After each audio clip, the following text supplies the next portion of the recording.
Okay, good afternoon, everyone. Thank you and welcome back. This session will be our last session and last panel discussion for the day. My name is Ben Gilbert. I'm a cybersecurity advisor in Region 3 with the Department of Homeland Security's Cybersecurity and Infrastructure Security Agency, which is often called CISA. I will serve as the panel moderator for this panel discussion, cybersecurity, and the emergency manager. And in addition to serving as moderator, I'll also be sharing some information from a CISA perspective throughout the panel. Now, I will now ask the panelists to introduce themselves, including their home agency, and a few words about what they do. And we will go in order, starting with Colonel Terin Williams, and then we will continue with Chief Technology Officer Lindsey Parker, and then also with Supervisory Special Agent James Cheeks. So Colonel Williams, I will start off with you. All right, good afternoon. Again, Colonel Williams, I am the Brigade Commander of the 91st Cyber Brigade for the Virginia National Guard. The brigade is the first, the only, and the best cyber brigade in the National Guard. It spans 31 states with the largest element as well as the headquarters in Virginia. So, and then on the civilian side, I also work for DHS CISA as a cybersecurity advisor. Thank you, Colonel Williams. Lindsey, I'll go to you next. Hi, well, so excited to be here with everybody today to talk about a lot of very important things that we're all focused on, I know, in our daily lives. My name is Lindsey Parker. I happen to be the Chief Technology Officer for Washington, D.C.'s local government, led by Mayor Muriel Bowser. It's really kind of a misnomer. I'm sort of the CIO, in fact, for the government.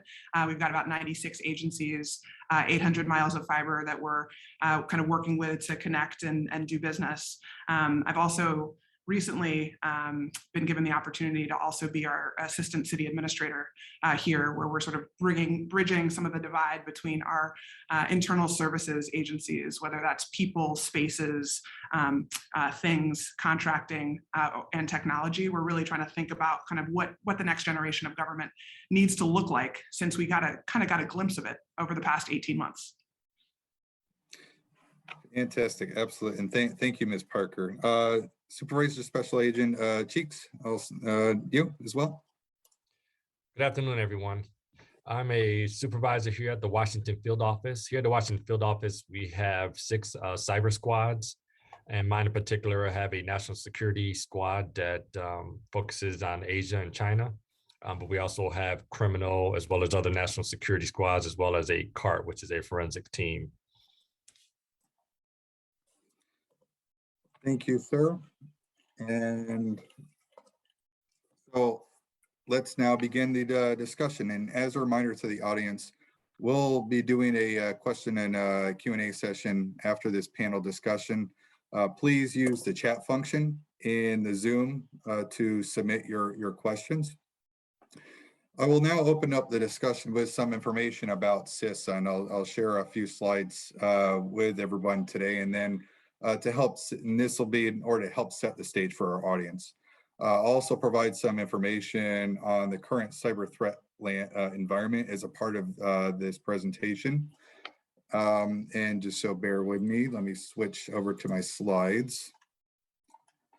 Okay, so I know many of you have heard of CISA, but for those who haven't, the Cybersecurity and Infrastructure Security Agency, or CISA, is the newest agency in the federal government. The previous administration signed off on the CISA Act of 2018, which formed us as that newest federal agency under the Department of Homeland Security and right alongside FEMA. Our mission at CISA is to lead the national effort to understand, manage, and reduce risks to our nation's critical infrastructure. And we do so working to defend our critical infrastructure against the various threats that we face today, while also working with all levels of government. Sector. Sorry to interrupt you. There's a little bit of audio, it's just kind of interference. And maybe now? Yeah, it's much better when you're closer to the computer. Okay, let me try that. And I may even switch to headphones if I need to. I just don't like the Mickey Mouse headphones. But I may have to switch to it just in case here. So I'll keep going, and just please interrupt me if I'm still going in and out here. So moving on to talk a little bit more about the cyber threat landscape and the threats that we face today. The current environment that we're in now, the threat landscape, is incredibly complex, it's diverse, and it's constantly evolving. Over the last 15 years or so, our organizations and networks have evolved and grown exponentially to include everything from teleworkers and remote users, some of which who may or may not be even using company-owned and managed equipment, or maybe even from an outside vendor, to include widespread adoption of cloud-based operating environments, as well as introduction of other smart devices, technology to include cell phones, IP-based radio equipment, smart TVs, thermostats, lighting, smart vehicles, medical equipment, industrial control systems, and other technologies, some of which may be more easily managed than others. And while what used to be clearly defined and relatively simple boundaries of organizations' networks has really become more of a fuzzy cloud today that fluctuates depending on the technology we're talking about, as well as becoming much more difficult to adequately protect. Additionally, with the acceleration of remote working technologies due to the COVID-19 pandemic we're in now, many of those technologies have been deployed with security misconfigurations or lack of user training on the security features even available. And this has all led to an exponential increase in the attack surface, and has also led to the growth of many different threat actors that are out there. And so much of what we hear in the news today is from organized criminal elements that operate in black markets and on the dark web, and consist of a vast network of different actors, some of which can be computer scientists or highly skilled developers hired to create very specific applications and designed to circumvent existing security controls. Others may be a part of this to manage crypto wallets and other financial transactions that have to do with ransomware or embezzlement or money laundering. And there may be others with very little technical knowledge and are simply a small cog in a part of a large machine, so to speak, simply paid to execute botnet functionality, or maybe even act as a help desk or customer service rep to those victim organizations. But the most sophisticated cyber attacks, however, are often carried out by advanced persistent threat actors, or what we call the APT actors, and other nation state threat actors who often operate as a highly organized, highly motivated, and highly skilled and well-funded operation, and often involve highly sophisticated skill sets, expertise, and resources needed to carry out their objectives. Now, all of this sounds daunting, and the reality is it is. However, there are a number of things that our organizations and critical infrastructure can do to better protect themselves, and a number of resources available to strengthen the cybersecurity capabilities of our emergency management offices and that of our government offices. And so the next 20 to 30 minutes, we're going to hear from our panelists on a number of these areas, what they do, resources available on this very important topic. But before we do, I just wanted to make one last mention on CISA and what we do. At CISA, because we are so intently focused on reducing risk, particularly when it comes to risk of cyber attacks, everything that we do at CISA hinges on the collaboration with our state, local, and federal government partners, as well as with industries and organizations in the private sector.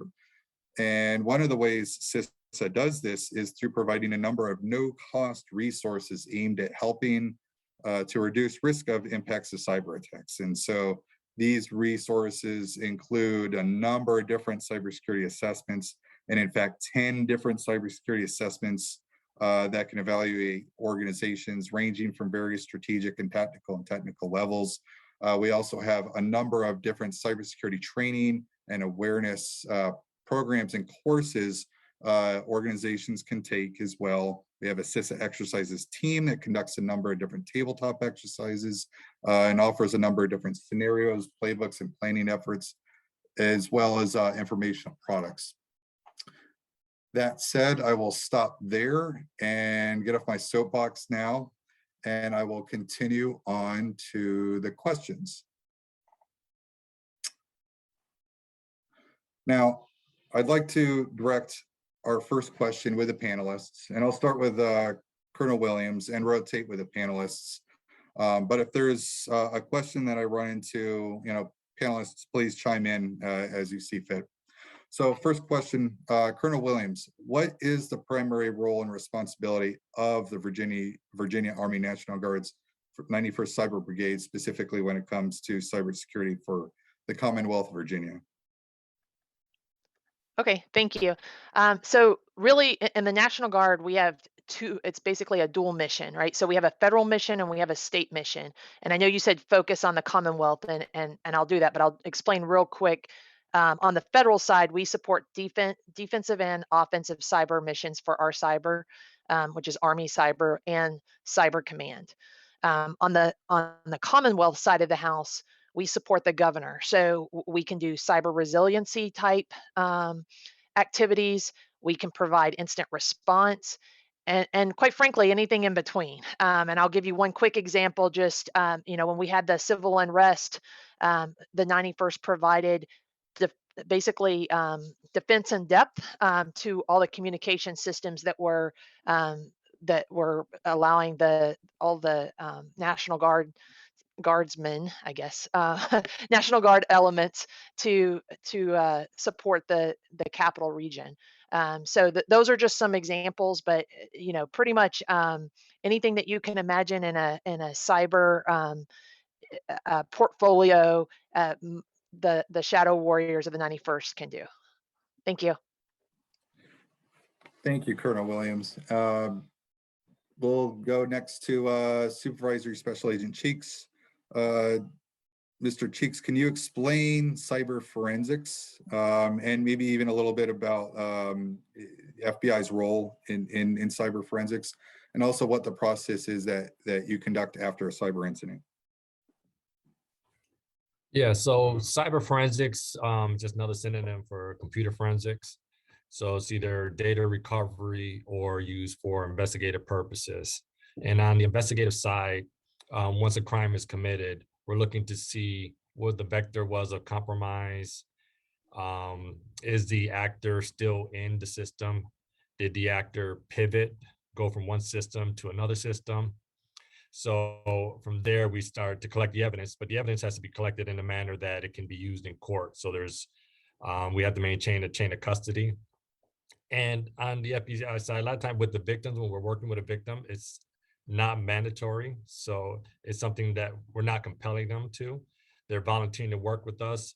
So we don't want to be disruptive. So we do the best we can to work with them to collect that evidence, whether determining if it's being done on the live system or if that system is offline, and collecting that evidence while trying to be minimally disrupt their operations.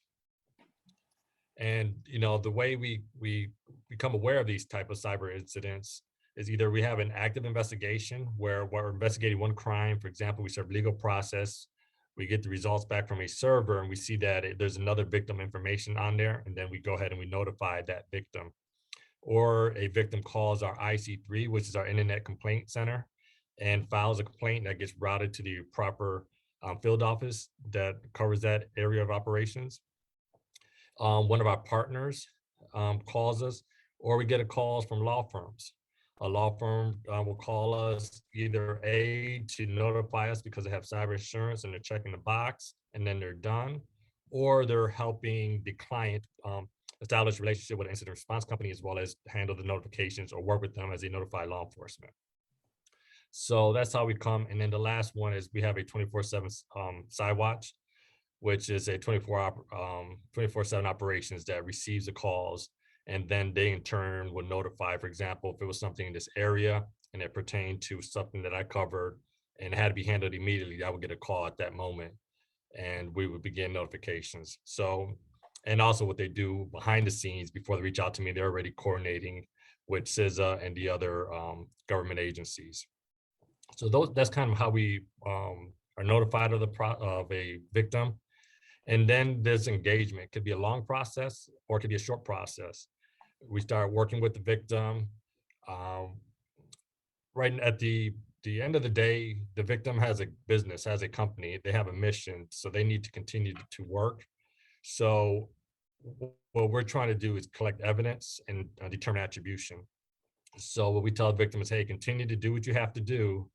If you can preserve evidence as best as possible, that'd be appreciated, but we understand that they have work to do and they have shareholders and they have a mission. So then we begin that engagement. We provide them briefs and letting them know what that actor is. For example, if we believe it's a certain nation, tell them this is their techniques. We share IOCs, which are indicators of compromise, to help them hunt to see where else that person is or that actor is in that network. And then begin collecting evidence and then serving legal process, which is through the legal system, requesting the subpoenas or search warrants to get more information to the attribution, and also to find more indicators, so then we can go back, provide that to the victim so they can continue to search. We have a CAT team, which is a cyber action team. So if it's something very complicated, they can deploy anywhere around the country or the world and hands-on work with the victim. And then we work with our interagency partners. We have our PINs, which is our privacy industry notes, where we share information on current threats and on TTPs. Fantastic. Thank you, sir. And Ms. Parker, I'll move to you next.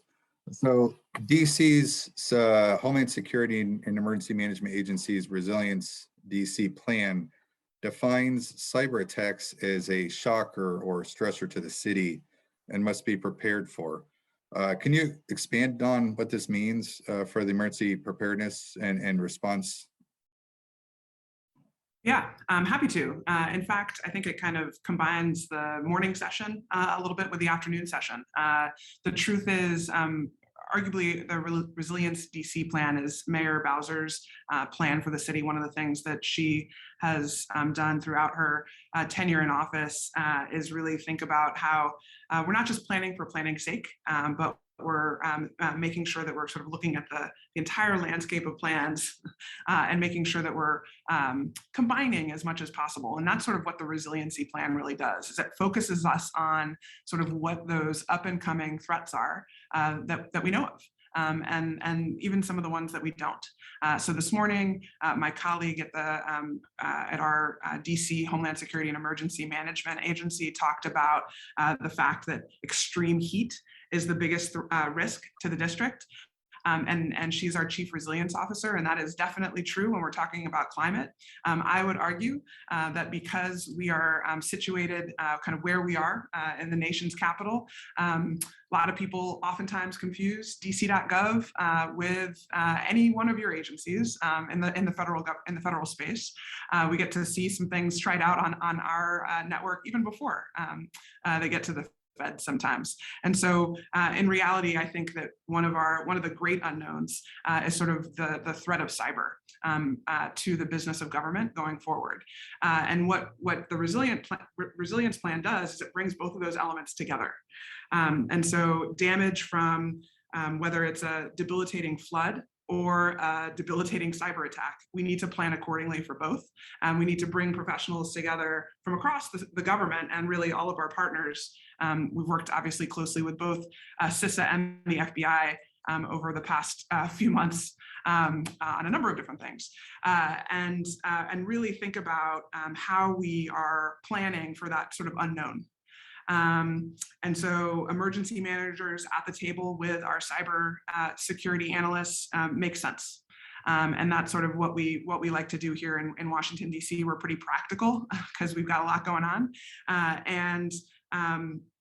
And really the idea, the goals of that resilient DC plan are fourfold, is to adopt sort of the best practices when it comes to cybersecurity, to improve our posture over time, to launch a partnership to promote best practices by 2023. And I look forward to talking about that a little bit more. but also to launch a core, a cybersecurity core, because what we're all seeing on the land, I think every single IT professional that I talk to that's a leader at the moment is having some problems with workforce. And making sure that we're able to recruit sort of the next generation of our SOC and our cyber teams writ large. And so really thinking about how we're training that next generation of professionals and getting them ready. We have, I would argue, some advantages with the Department of Homeland Security and CISA moving just next door to a campus that we're also developing here in Washington, DC, and hoping to have a cyber training component as a part of that.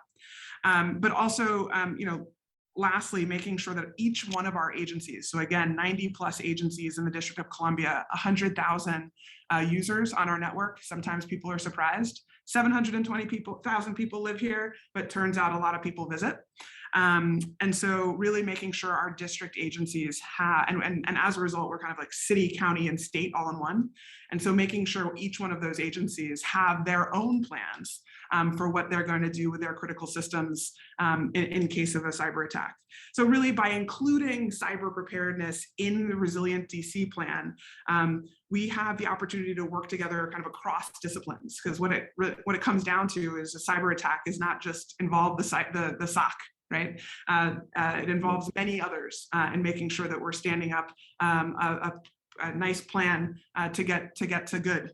And so really create, the goal is that we're tackling these sort of 21st century problems and creating models for others. We're obviously not going to necessarily only be the best. I always say to my team every day, we can copy anybody if they've got a good plan. But what we, the administrator put it best, we're pretty unique here in the nation's capital. We've got a lot of different people to work with, 26 jurisdictions that are just in our metro area, much less all the different law enforcement that are here in Washington. And so my whole hope is that if we can figure out how to partner and work together in this area, gosh, we can set the model for everybody else. Absolutely.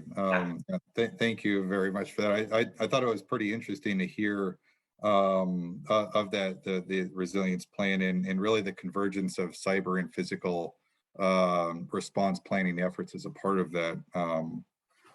Very, very good.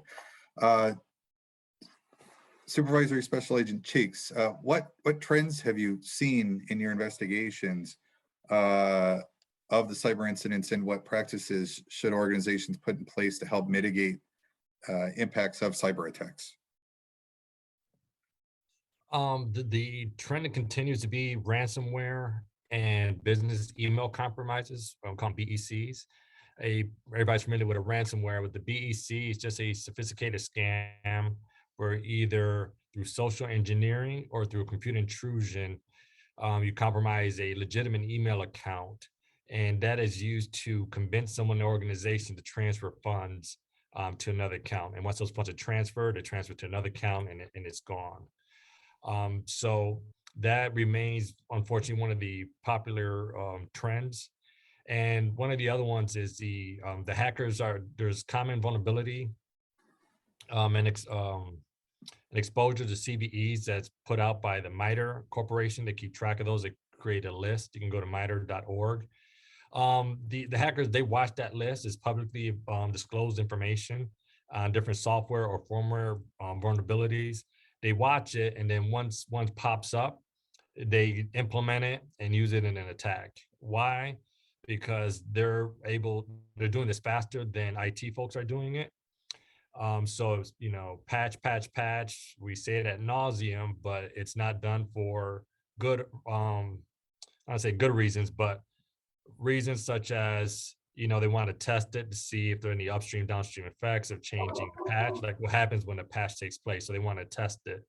Other reasons are they have a certain schedule when they patch, so they may not be ready for their schedule, or they simply ignore it. So it could be a variety of reasons that organizations are not patching, but these hackers are on top of it. They're aware, and they're quickly implementing it and then using it in an attack. So that's one of the common ones. And then once they do, these vulnerabilities, it's just a pre-launch for either ransomware or a BEC or data theft. So once they do that exploit, they're just from there moving on the kill chain. What can organizations do besides patch? They can build relationships with the FBI. We have offices in 56 field offices around the country with sub offices. We're in over 70, 80 countries. So I would suggest if you have a large organization, know who your FBI supervisor or FBI agent from one of their teams are in your area, and have them on speed dial. So when they call, you're not calling back the FBI and saying, "Can you please, verify that excuse me, that James Cheeks works there." You already know the voice. You already have that relationship, and you're off and running. And also you build that rapport. So that's one thing, is building that. Find out, which IR company, if something were to happen in your organization, who are you going to call? So is there an IR company, whether it's big names or mom and pop or a startup, whoever it is, figure out what your budget is and figure out what services they offer and kind of work that through your organization so that you have them on speed dial. And talk to other people in your industry. You should be talking to your peers. They may see something that you haven't seen yet. You may see something that they haven't seen yet, vice versa. So working with each other, sharing information, cyber hygiene, making sure, two-factor authentication, a lot of things that we talk about to individuals, implement it at an organizational level.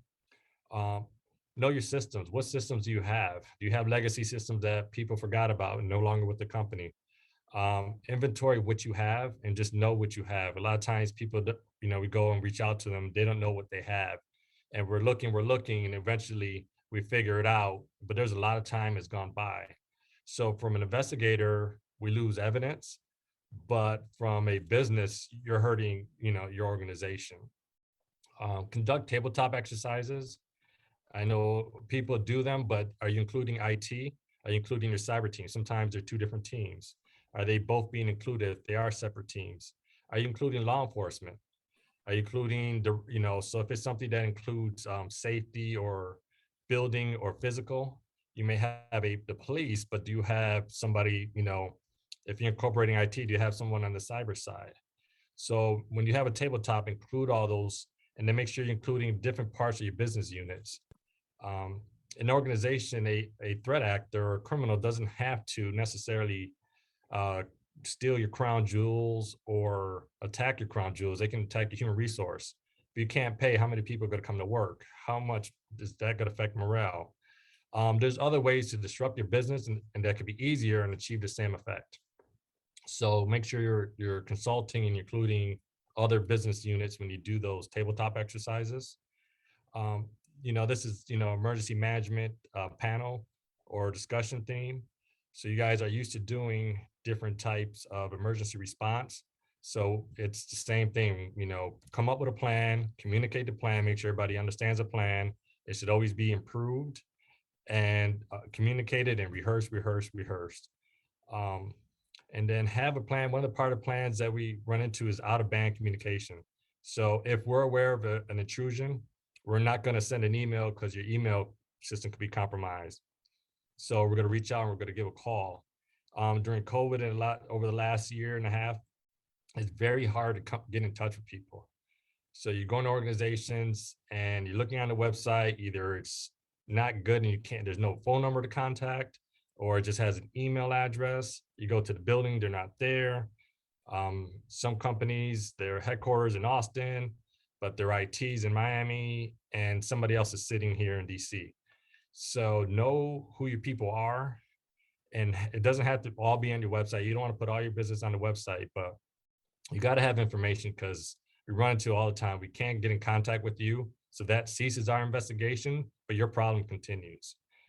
So I would say come up with a good list. And when we arrive, just know who we're going to talk to. We need to know the person who understands the systems.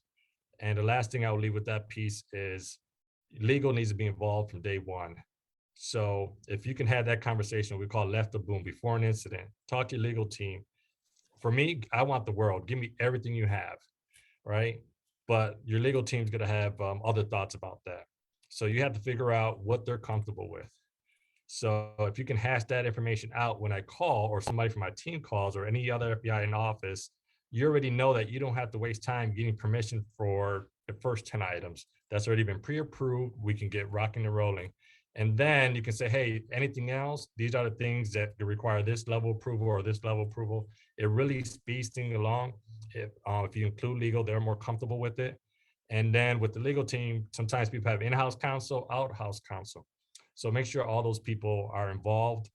And if you have cyber insurance, read the fine print, know what it is, know what it covers, know what it doesn't cover, so that you're not thinking you're going to get the support or the return that you're expecting. Yeah. So that's some of the things to consider when you're trying to pre-plan for an attack, or hopefully one doesn't happen. Yeah, no, thank you very much. It's just listening to, you're rattling off all of the different some of those mitigating actions. Just it kind of makes me think that, a lot of these things are really kind of, I wouldn't say necessarily basic things, but I think things that many organizations already probably should be doing to some degree or another, or knowing that they should be doing them to some degree or another, or maybe just not doing them, or not doing them completely, like intended. So I guess along those lines too, and again, if there's anyone else on the line that wants to chime into this, certainly please jump in on some of the other mitigating actions as well. But I guess more specifically to things like the investigation aspect of it, is there any type of other information that you listed that would be helpful in that investigation of those attempts? Yes, we're going to want copies of logs.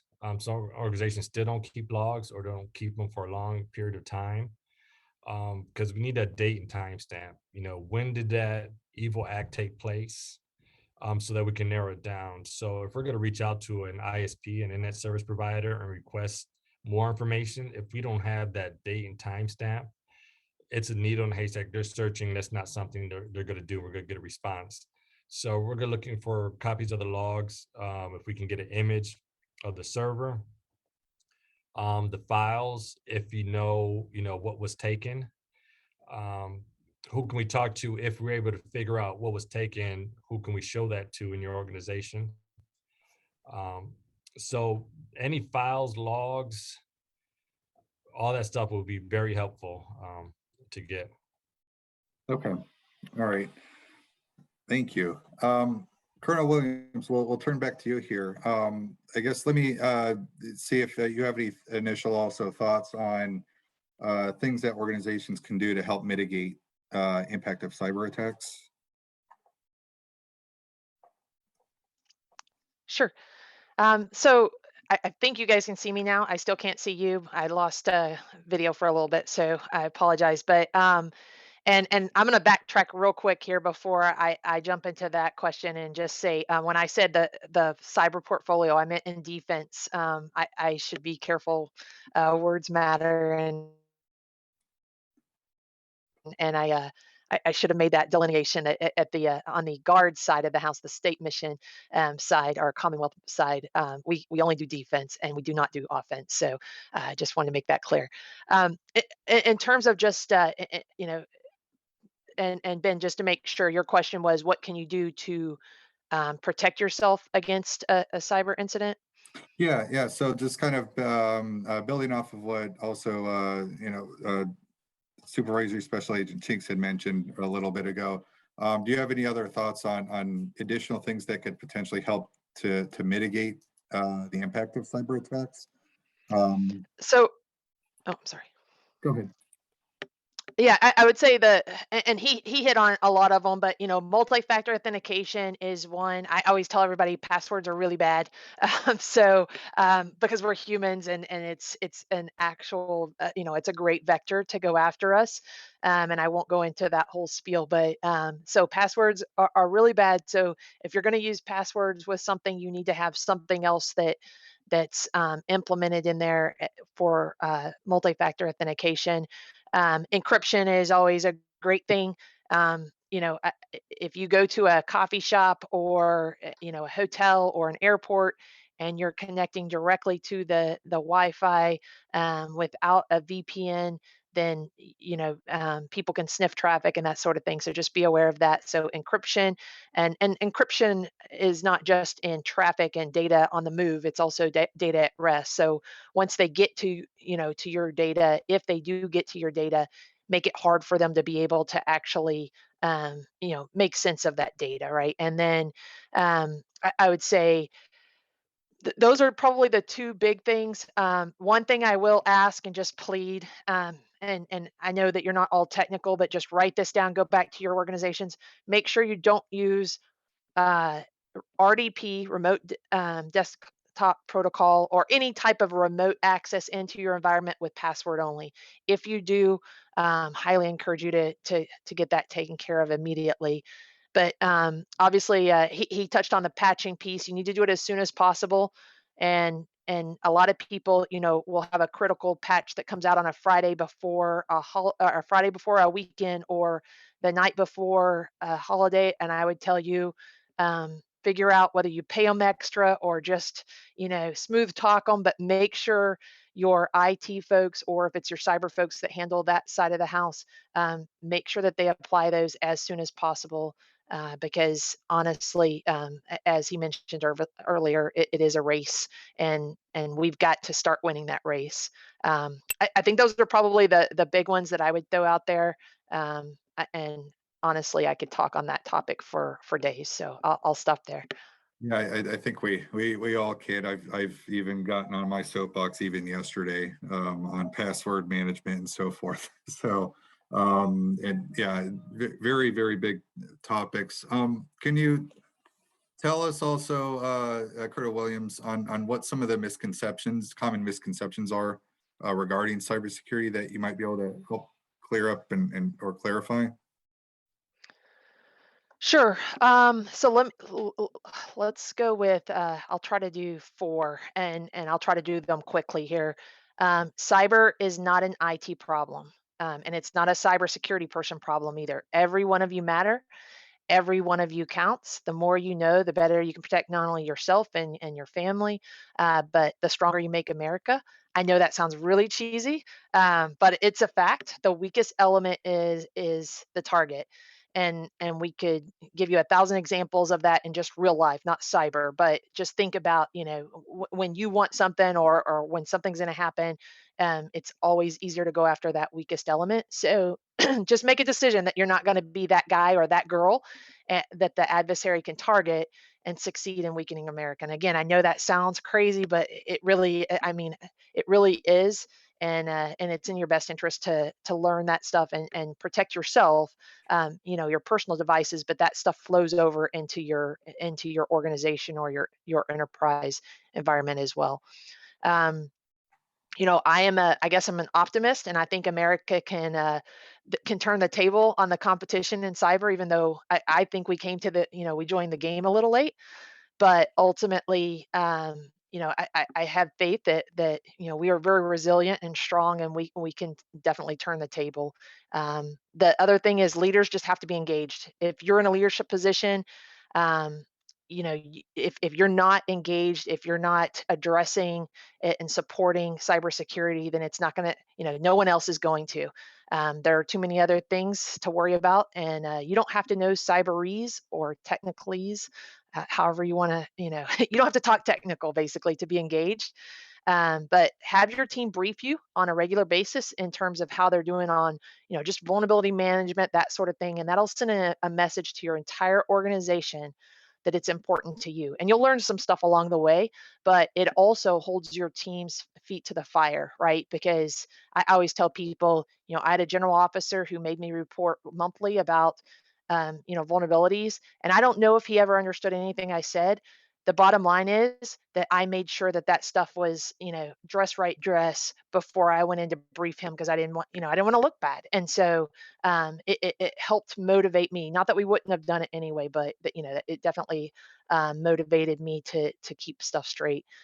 And then for especially emergency management folks out there, I'll tell you that there is an urgency when it comes to cyber events. So a lot of people, it's not different. It's very similar to every other event that you deal with in emergency management.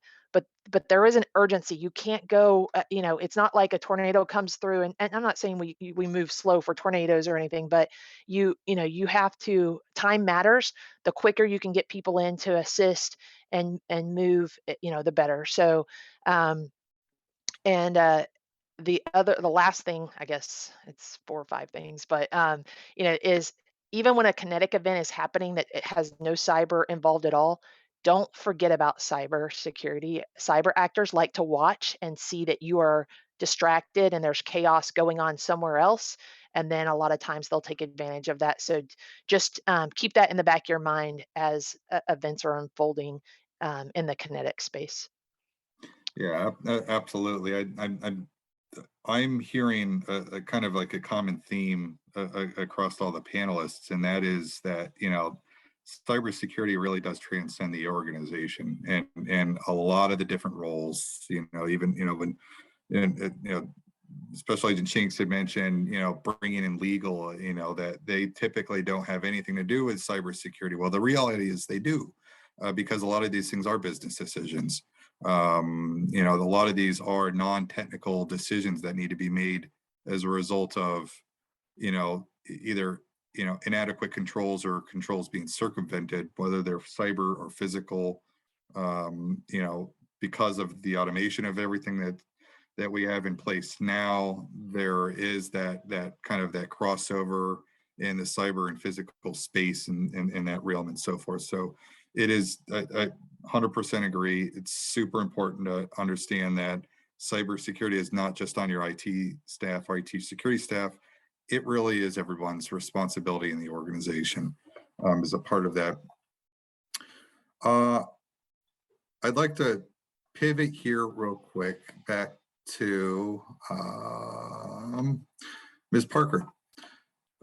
What specific things should state and local agencies be doing in terms of disaster recovery to improve their cyber incident response approaches? I know we touched a little on this earlier, but can you expand upon what you mentioned earlier on in terms of that? Yeah, I think like the number one thing everybody should do is bring this crew to your next leadership meeting. My goodness, the sort of the very practical and thoughtful suggestions that everybody's having gone through a number of different scenarios myself, like all of those suggestions are spot on. In fact, our office is called the Office of the Chief Technology Officer, so OCTO, and we have a mascot. She's an octopus. Her name is Octavia, and she's taken some of Smokey the Bear's mannerisms and talks about the fact that cybersecurity really starts with you. And the truth is, we think of every single member of our team as part of our security team, because we have to. Every single member of our government. I just wanted to sort of touch on two quick things that I heard in the last 2 discussions. And one, I think it kind of goes to the question too. Like, can't emphasize enough. Like, you were spot on, Special Agent Cheeks, in talking about the fact that you really need your IR team. You really need to be thinking about who you need for incident response before you get to an incident. Some of us in state and local government have the luxury of having a cyber insurance vendor that we can kind of pick up the phone and call, and they can execute on all the different components that we need them to. Some of us don't. And the truth is, the one thing, doesn't really matter if you do or you don't, make sure that you've got your contract vehicles in place before you get into a situation where you can outsource legal help, you can outsource cyber help, so that folks are looking at the rest of your network. If you've got a team that can only focus on one incident at a time, make sure that you've got your contract with an IR firm also ready to go, so that you're not having to deal with sort of the last minute challenges of local government contracting when you're facing down an attack. To the Colonel's point, it's 8 hours. You've got about 8 hours. And then that's probably a little too long to really deal with what's happening. And then after that, there's a lot of different things that we can do to kind of, to Special Agent Cheeks' point, like, look and see what happened. But at that point, you're kind of done. And so, and you're just sort of rebuilding. And so I think to your question about what can state and local agencies really do, it's really kind of back to the basics. It's not actually rocket science. And the point that the Colonel brought up of like making sure that leaders understand that they need to be setting the tone for this is so critical. I say it to any one of our cabinet members that says to me, well, I don't really understand IT. I don't really understand cyber. Well, you got to. And the truth is, it's all about processes and people and the tools that they use to get things done. And so when you're thinking about local government, unlike others, we're like on the front line, right? We've got to really make sure that our services at the DMV, at rec centers, social services, where we're ensuring that people can eat and survive, are critical. And trust in government is critical in order to provide those services. And so the truth is, we need to make sure we don't have the luxury that some private sector folks do. I'm gonna posit to lose that trust. We've got to maintain it at all times. And so the thing that I talk about with all of our cabinet directors here in government is make sure that you have a really good understanding of what you got. So what's the critical information and the critical systems that you need to operate to get that food, to get that service, the mental health service to the patients that need it? What are those systems? Do you know about them? Do you know where they are? Do you know who operates them? Do you know who patches them? To the patch quote that I wrote down. Do you understand who has access to them? Are they backed up? How fast can you get to that backup? How long is that backup good for? And really, was this built in-house or was it bought? Do we know anything about who developed it? Are we able to make tweaks to the code at the moment? Because do we own it or do we not? And then, has it been scanned recently? So who's making sure that system has been scanned regularly so that we're keeping up with the vulnerabilities that we know about? And we're not, the thing that I say to my team all the time is like, we're not going to get taken down for things that we already know about. That's inexcusable, right? We gotta focus on the things that we don't know about, and that's how we have to spend most of our time. And so, knowing answers to those like very straightforward questions, I think people look at me a little cross-eyed when I roll out my introductory meeting with them if you're a new director that works for DC government. But those are the questions that you need to know the answers to, because when you are attacked, those are the first things that you're gonna have to think about in order to restore. You listed off a number of different questions, which are really, really good questions, and honestly, they're questions that every business leader really ought to be knowing and asking about and caring about. I think we have oftentimes gotten in this position of, the expectation or assumption that that's someone else's responsibility. And we forget the fact that, there are, whether or not those systems are maybe owned by someone else, we still own a lot of the business processes, and it's a part of that. And so we do have the responsibility as business leaders to be a part of that effort. And even emergency responders, we have a responsibility to understand how some of those systems work and operate, even though it might not be something we necessarily control. It's a part of what good practice and good business practice is a part of that. Let's move back to Colonel Williams here. In your mission to provide training and awareness and readiness oversight, what on specifically training your cybersecurity staff, what type of training or instruction do you give your units to prepare for cyber incidents? And Supervisory Special Agent Cheeks, I may ask you to chime in here as well after Colonel Williams. Sure, this is a great recruiting question, so thank you. So this is one area that I think actually the military does really well, and probably the reason we're currently retaining the talent we are. And so let me just talk that piece real quick. I think most of you guys know how the National Guard works, but just most of the National Guardsmen, they have civilian jobs, and then they play Army on the weekend, or how I'm not going to say 2 weeks a year because it's definitely not been that, but it's a lot more. So so they bring an immense amount of talent from the civilian sector to the table, but they're all kind of, they all come together with all that immense amount of talent, and trust, and then they bring their military training as well. So um, we offer a multitude of commercial sector certification training opportunities. Again, probably the reason we're able to retain some of that talent right now. And then we do train them both in offense and defense. Like I said, on the guard side, we are only defense. Obviously, when we do a federal mission, we can be asked to do either offense or defense.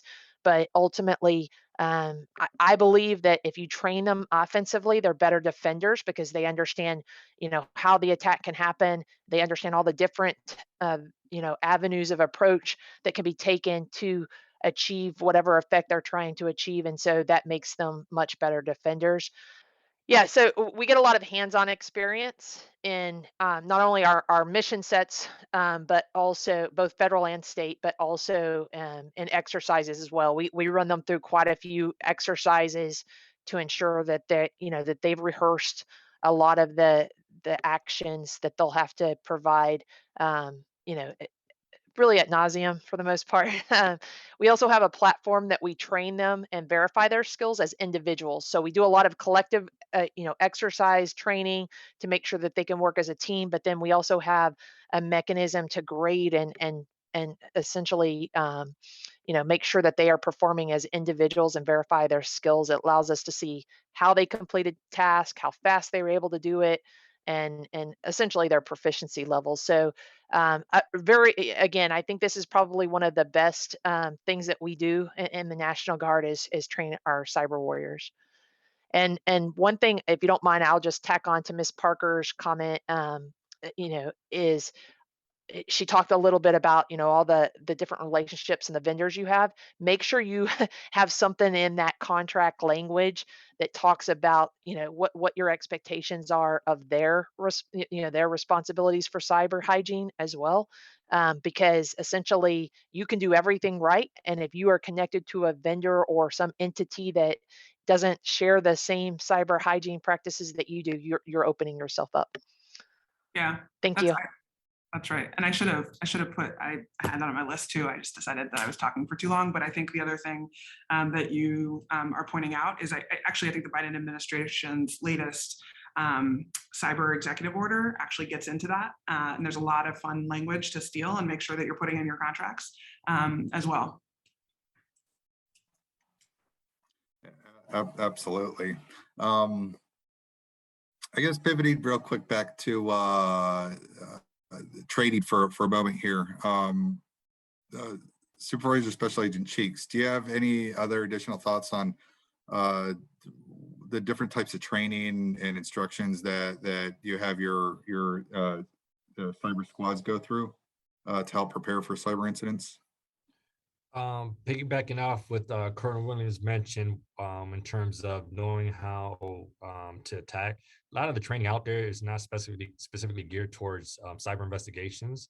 They're more to cyber defense or offensive cyber pen testing, like the certified ethical hacker certification. So I tell people, if you can learn how the attacker's attacking, you have a better appreciation of defending. And if you can learn how to defend, you have appreciation how they may be attacking you. So we do use third-party vendors that agents are allowed to use. Not only agents, but our intel analysts, our support staff that work in cyber have access to those trainings. We identify agents now. This is something that's new in the academy through a test just to see what their aptitude is, especially if they don't already have a cyber background, and then put them in that cyber track. And then we have a cyber career track that we put them through basically a beginners, intermediate, and advanced. We also have access to our education program where you can get, as an agent, you already come in, you have to have a 4-year degree, but you can go back to school and either get another 4-year degree or a grad, go to grad school. So you have access to that. So we use those type of trainings to enhance, as well as work with our partners, whether it's other government agencies have trainings And through, just like we talked about building relationships with law enforcement, we practice what we preach, we build relationships with our partners. And sometimes it's, personality dependent. Somebody that you work with on a case, they're going to a training, they talk to you, they mention it, and they're able to get you in that class. So, agents are famous for leveraging, that's our bread and butter, is working and talking with people to get access to other trainings that be put on by other agencies. But training is key. This is a perishable skill and it's constantly changing. So you're pretty much just like doctors have to read, different manuals, accountants have to get their CEUs, lawyers. This is something that you constantly have to be on top of. And if you have some of those certifications like CSSP or CEH or PMP, they actually force you to, get those education credits and continue, because you have to do that. You have to live and breathe it, and you have to read. There's a lot of articles out there. A lot of these IR companies have great blogs. But yeah, it's a constant rinse, wash, and repeat. Yeah. It's a lot of opportunity out there. I like the fact that there is a lot of that the FBI is also doing cross training with other agencies and so forth. That kind of makes me think that, there is an opportunity for state and local governments to potentially cross train with other agencies as well in these different, in the number of different cybersecurity courses and so forth that's out there to help kind of build up our workforce. Ms. Park, I'll go back to you here we're going to do one last question with the panel, and then we'll jump to the audience to see if there's any questions out there. Ms. Parker, what model have you seen work best to improve coordination when it comes to cyber incident response between private sector, as well as the federal government and regional governments and the DC government, to include utilities? Yeah, I love this question. And I'd love to be like, how about you? What do you think? But I'm not going to do that. And I'm going to try to answer. And I'm just Lindsey. So I think, I would say, and I think this kind of goes back to the Colonel's point a little bit earlier before, we're a little behind the 8 ball. Like, we haven't figured out that, like, the silver bullet of partnerships when it comes to cyber. And in fact, the truth is, I said before, you've really got kind of an 8-hour window. In that 8-hour window, gosh, it would be super helpful to know, to the special agent's point, all the IOCs that you need to know, but also super helpful to know anything else that somebody else might have seen with the bad actor on their own network. And having that information kind of instantaneously would be, arguably like business saving. Right. And so I constantly talk about this challenge with the team. We have a fusion center here in Washington, D.C., also run by our Homeland Security and Emergency Management Agency. We're looking for ways to sort of improve that concept. If I look around the globe, I think New Zealand has gotten it right. And I'm not quite sure if I'm supposed to say that with everybody from the federal government, but I think New Zealand has really kind of done a thoughtful job on this. They have a New Zealand cert. If you haven't seen it, it's worth checking out. I think it's literally like cert.nz. And they basically have a centralized site, a hub, where you can go if you're an individual that believes that you've been attacked in have some type of cyber incident happen. If you're a business, if you're a utility, if you're a government, if you're a nonprofit, right? Anybody. And there's some pretty, I talked to the folks that kind of built the portal.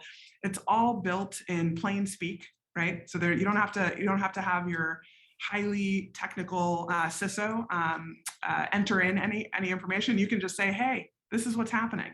And ultimately what they do is quickly not only knowledge share. So, hey, we know that this type of incident is coming in and it looks like 5 different entities are actually facing it at the moment.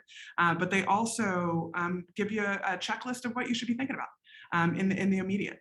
And that type of instantaneous knowledge sharing kind of holding hands in an attack, especially as these attacks get more and more sophisticated, right?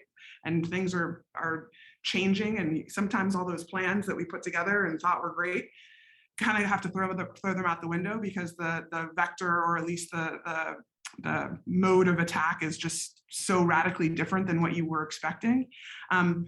I think that is where we need to go, right? Right now, unfortunately, because of great laws and sort of the way that our government has been structured over time, there's a lot of silos that we're not able to share information as quickly as I think we need to in order to be in a better defensive posture.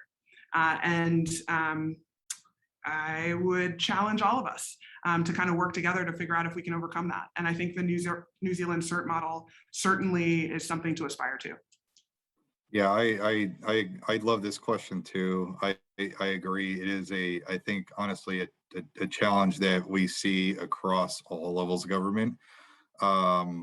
It is a huge challenge, primarily because of those silos and understanding where to turn. For instance, FBI has CyWatch, CISA has CISA Central, DoD has Cyber Command. There's the NCI JTF. There's a number of different federal cybersecurity centers, all of which could take in cyber incident. There's even the IC3, right? The FBI's IC3, Internet Crimes Complaint Center. There's a number of different centers that can, people and organizations can report incidents to, and it's not always clear, what resources they could provide. It's not also always clear, who to actually turn to, whether or not that's the best place to turn to. Do we turn to DC Octo for DC government, or do we go elsewhere? So it is something that I also see as there are definitely areas to improve. We can certainly use and look to places like New England CERT model and other areas and try to find ways to collaborate, across those different agencies. Before I go on to the questions from the audience, is there any other additional thoughts from the panelists on what we just spoke on that? Do you mind? Yes, go ahead, Ms. Parker. I forgot to address the training thing, like the fact that everybody Oh, talked, please, yes. is that, do you mind if I just? No, please, yeah, yes. The fact that everybody talked about their great training programs made me, and yes, you are all right that is a great recruiter for your entities. I don't have that ability. And I think maybe one thing that I would challenge all of us to think about is even as we see some of this grant money coming through the infrastructure bill, but what can I do as a state and local, right, to enhance my ability to attract the next generation of cybersecurity experts, particularly when it comes to training. I would challenge all of us to, I think it helps all of our fields, all of our missions, if state and local governments had the ability to compete for some of that talent. Right, absolutely. I think it's a great point, and it's something as a cybersecurity advisor with CISA, I see all the time, day in and day out, particularly with even smaller localities. It is a challenge to recruit that top talent, particularly down to those lower government entities down there, and having access to that training and knowing where to go to have access to that training, because the training is expensive. Training's expensive. Getting the top talent's super expensive. It's hard to come by, and so even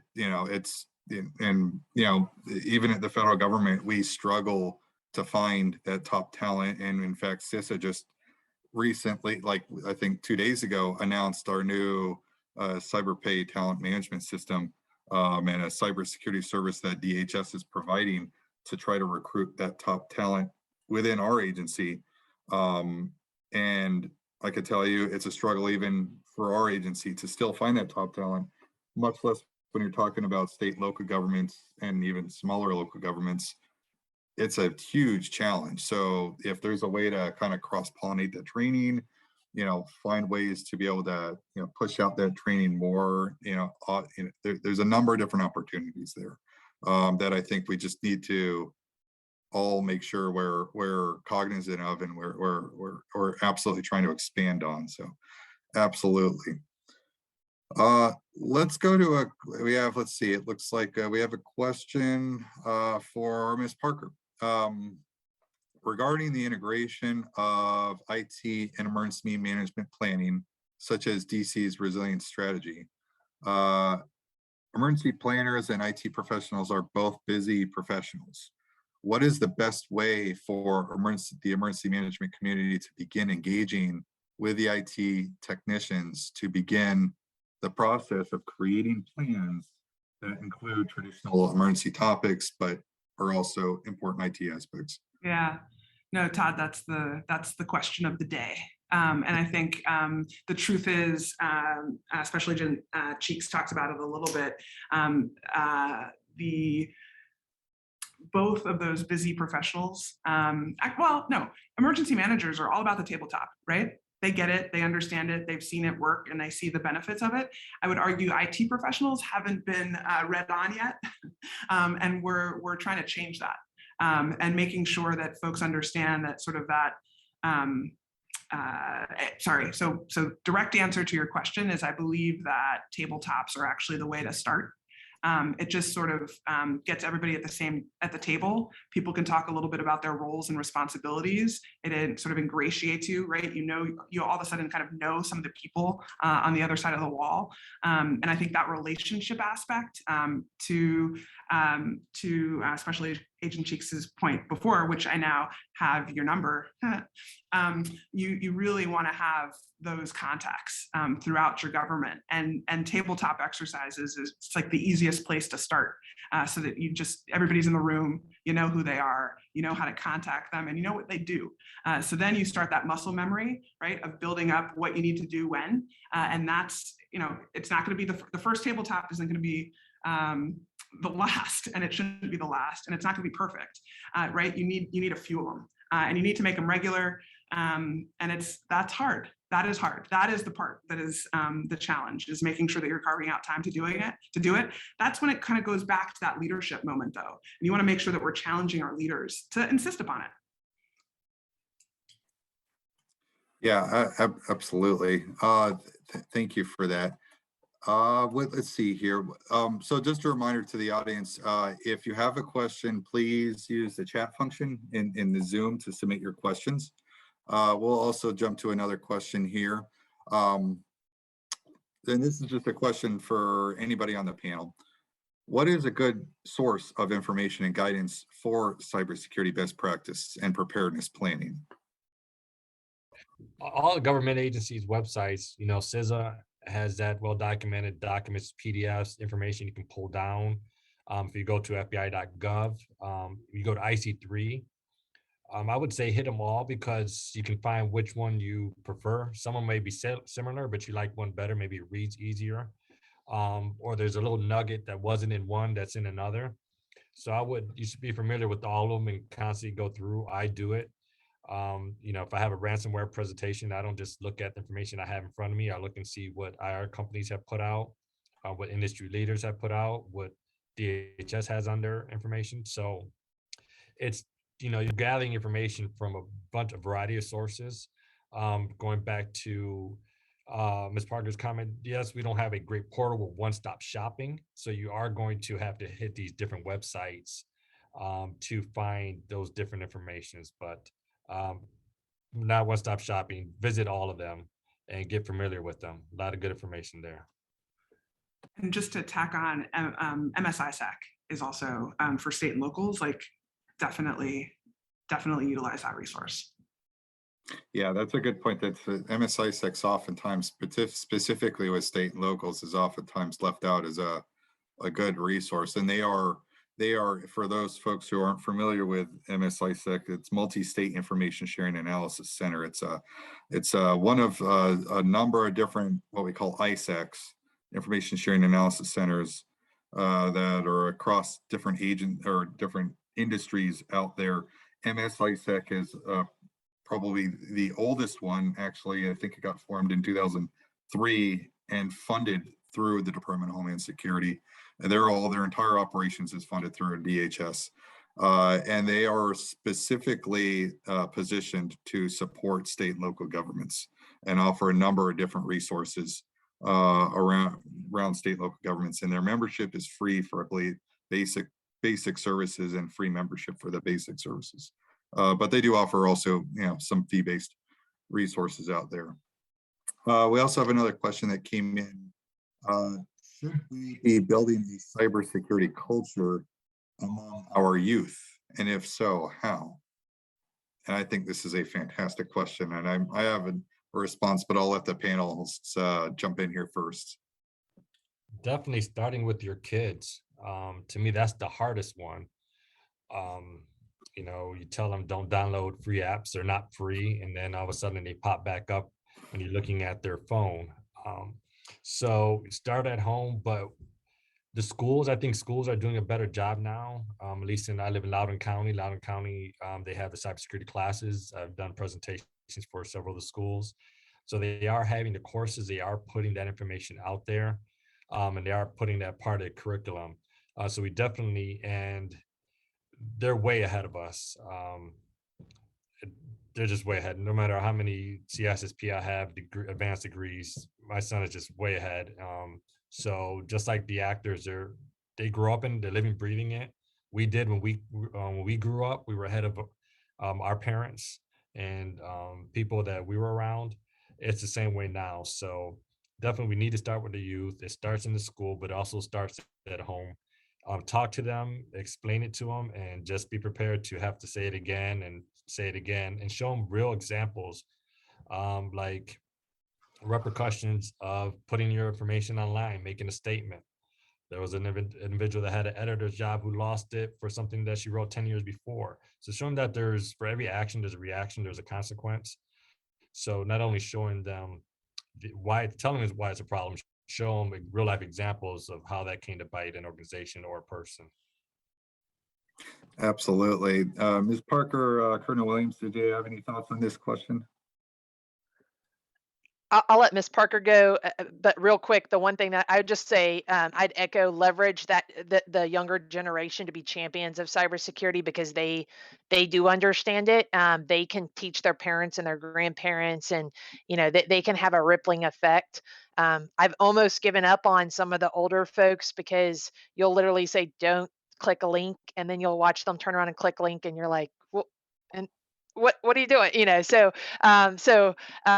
a part of me that just says, we've got to use a different approach because, just telling them something isn't going to necessarily work. Or I'll tell somebody, hey, if you see something malicious on your computer, don't reboot it, just unplug disconnect it from the internet and then get somebody to help.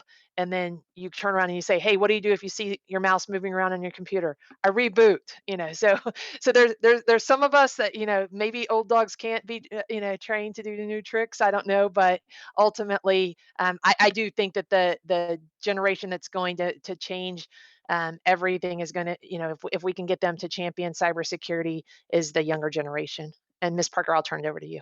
Thank you. That's spot on. I mean, I think, and I'll say sort of three things. One, to the comments before, this is an all government effort. And so, here in DC, Mayor Bowser has invested in a number of different sort of curriculum for middle school and high schoolers that are cyber focused, and we're expanding on that, making sure that there's sort of continuous learning at all levels, especially for adults.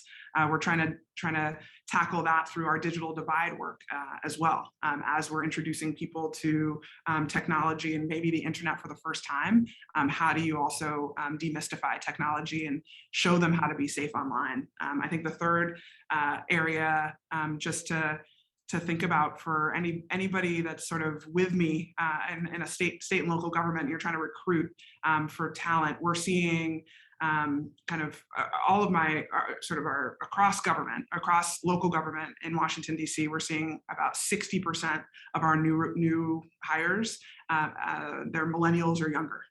And one of the things that I've challenged our HR department to think about is we've got I'll say it, antiquated position descriptions that talk about years of experience that you need in order to be sort of a senior cyber analyst.